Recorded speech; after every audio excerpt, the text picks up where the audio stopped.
চতুর্থ অধ্যায় জীবনী শক্তি। এই যে জীবনী শক্তিতে দেখো আমি 3টা বিক্রিয়া লিখে রাখছি। এই 3টা বিক্রিয়া থেকে আমাদের উদ্দীপক গুলা দিয়ে থাকে। তো প্রথম বিক্রিয়াটা কি, 6 অণু কার্বন ডাই অক্সাইড, 12 অণু পানি, তার সাথে আলো বাই ক্লোরোফিল এবং গ্লুকোজ, পানি, অক্সিজেন, সালোক সংশ্লেষণ। আর যে শ্বসন অর্থাৎ সবাত শ্বসনে কি, যে গ্লুকোজের সাথে অক্সিজেন বিভিন্ন এনজাইম প্রভাবক হিসেবে এবং কার্বন ডাই অক্সাইড 6 অণু পানি, তার সাথে শক্তি উৎপন্ন হবে। আর যেটা অবাত শ্বসন, সেটা তো অক্সিজেন ছাড়াই, মানে অক্সিজেনের অনুপস্থিতি, অর্থাৎ 2C2H5OH এবং 2 অণু কার্বন ডাই অক্সাইড, তার সাথে শক্তি।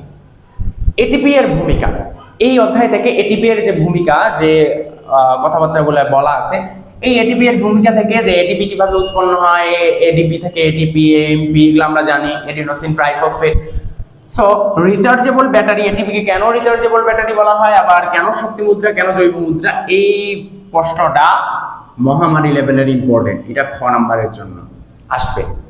রিচার্জেবল মানে এটা সবকিছুই একই, শক্তি মুদ্রা, জৈব মুদ্রা, যাহা রিচার্জেবল ব্যাটারি, সবকিছুর মানে এটার উত্তরটা সেম। তো এই যে রিচার্জেবল ব্যাটারি কেন বলা হয়, এটা আমরা পড়ে নেব। এবং এখানে না যে যে শক্তিটা যে কোষ পর্যন্ত নিয়ে যাওয়া এবং কোষের কাজের জন্য বা কোষ পর্যন্ত নিয়ে যাওয়ার জন্য 2টা অঙ্গাণু কাজ করে। এই অঙ্গাণু দুটো হচ্ছে মাইটোকন্ড্রিয়া আর প্লাস্টিড। একদম এমসিকিউ আসবেই, এটা আসছেই, মনে করে এমসিকিউ আসবে। তাহলে মাইটোকন্ড্রিয়া, প্লাস্টিড, এবং এখানে আরেকটা কথা আমরা মনে রাখবো যে এটিপির প্রতি মল, এটিপি মানে প্রতি মল এটিপির প্রান্তীয় ফসফেট গ্রুপে কত কিলো ক্যালোরি বা কত কিলো জুল শক্তি জমা থাকে। যেমন 7.3 কিলো ক্যালোরি বা 30.55 কিলো জুল শক্তি জমা থাকে। এটা এমসিকিউর জন্য ইম্পর্টেন্ট, এমসিকিউর জন্য পড়ে নিবা। আর ওখান থেকে ফসফোরাইলেশন কাকে বলে, ডিফসফোরাইলেশন কাকে বলে, এটা পড়ে নিতে হবে। এরপরে আসি আমরা সালোক সংশ্লেষণে। সালোক সংশ্লেষণের বিক্রিয়াটা তো বললাম, বিক্রিয়াটা একদম ঠাড়া মুখস্থ, কোনো কথা নাই।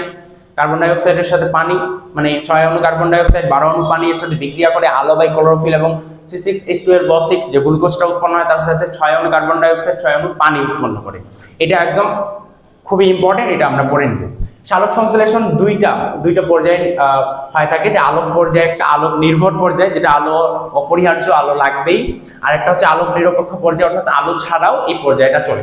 আলোক নির্ভর পর্যায়ে উৎপন্ন হয় এটিপি, NADPH+ H+ বা NADPH2, এবং এর সাথে ফটোফসফোরাইলেশনটা ঘটে। আলোর সাহায্যে যে এটিপিটা তৈরি হয় তাকে বলতেছি আমরা ফটোফসফোরাইলেশন, এবং ফটোলাইসিস অর্থাৎ পানির যে ভাঙনটা, এই যে এগুলা এখানে উৎপন্ন হয়।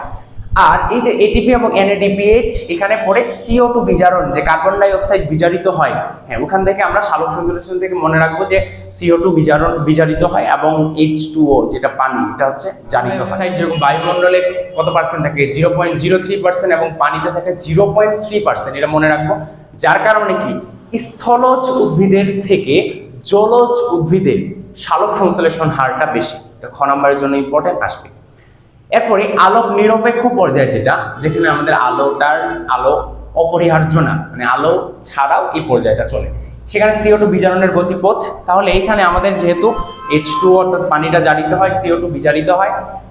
এই যে বিজারিত হওয়ার প্রসেস 3টা, C3 অর্থাৎ কেলভিন চক্র বা C3 গতিপথ, আরেকটা হচ্ছে কি C4 হ্যাচো-স্লেক চক্র বা C4 গতিপথ, আরেকটা হচ্ছে CAM অর্থাৎ ক্রাইসোলেসিয়ান অ্যাসিড মেটাবলিজম বা T3 প্রথম স্থায়ী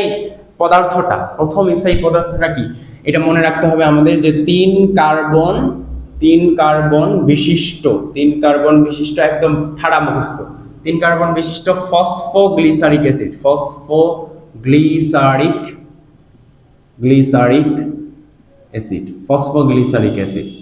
আর C4 এর ক্ষেত্রে 4 কার্বন বিশিষ্ট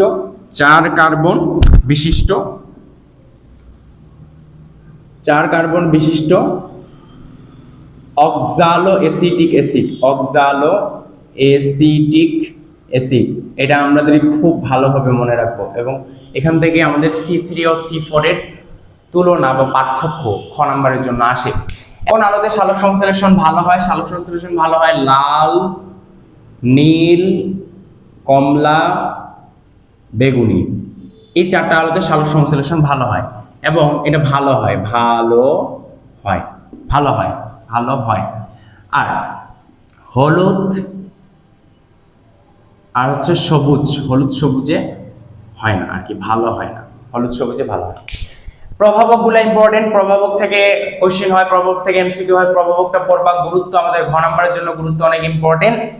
শ্বসনের ক্ষেত্রে সবাদ শ্বসন ও অবাধ শ্বসন, সবাদ শ্বসনের মধ্যে আমাদের কি সবাদ শ্বসন যেটা সেটা হচ্ছে অক্সিজেন থাকে না, আর অবাধ শ্বসনে কি অক্সিজেন, সরি শোষণের জন্য ইম্পর্টেন্ট শ্বসনের সংজ্ঞা এবং শ্বসনের ক্ষেত্রে দুইটা শ্বসন, একটা সবাদ শ্বসন একটা অবাধ শ্বসন। সবাদ বলতে কি অক্সিজেন থাকে, আর অবাধ শ্বসন বলতে অক্সিজেন থাকে না। এই সবাদ অবাধ শ্বসনের প্রভাবকগুলো ইম্পর্টেন্ট, প্রভাবকগুলো পড়ে নিতে হবে এমসিকিউর জন্য, এবং প্রভাবক তার সাথে গুরুত্বটা।